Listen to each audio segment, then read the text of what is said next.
So love is really important in all of this. So I'm wondering, where does love fit in with Logos and with God?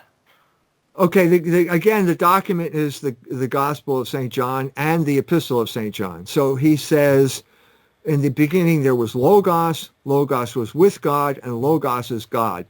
At another point he says God is love.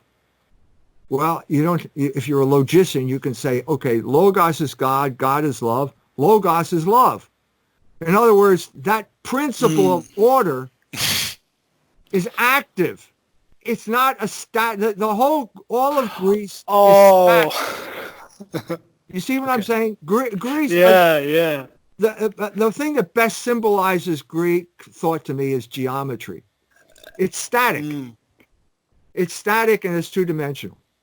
Okay? And so John, because now God has entered history, suddenly history has a meaning. History always had a meaning to the Hebrews because they were always looking for the Messiah, but it didn't mean anything to the Greeks. They had Herodotus, Thucydides.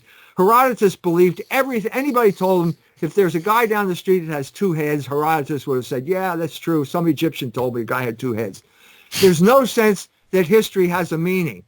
Okay, and now what you're saying here is that history has a meaning and that the energy of both the physical universe and history is love, because love is motion.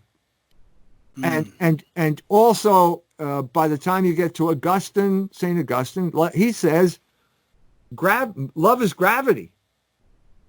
Now, when we associate the word gravity with Isaac Newton. And it's this abstract force because Isaac Newton is a return to paganism. He was an alchemist. Yeah. He got the principles of his universe's cosmology. He got them from, who is it there? Love and Strife. Who was the one who came up with Empedocles. He got the idea of love and strife from Empedocles. He changed it into gravity and inertia, and he made a mechanistic universe. But if you go back to a guy like Augustine, he says gravity is love. And in a sense, that makes sense because gravity is what holds the entire universe together.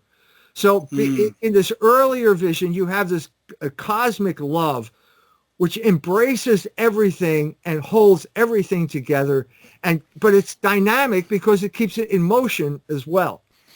And that's a much more sophisticated understanding of gravity and love and logos than anything proposed by Newton or anybody in the scientific tradition after him.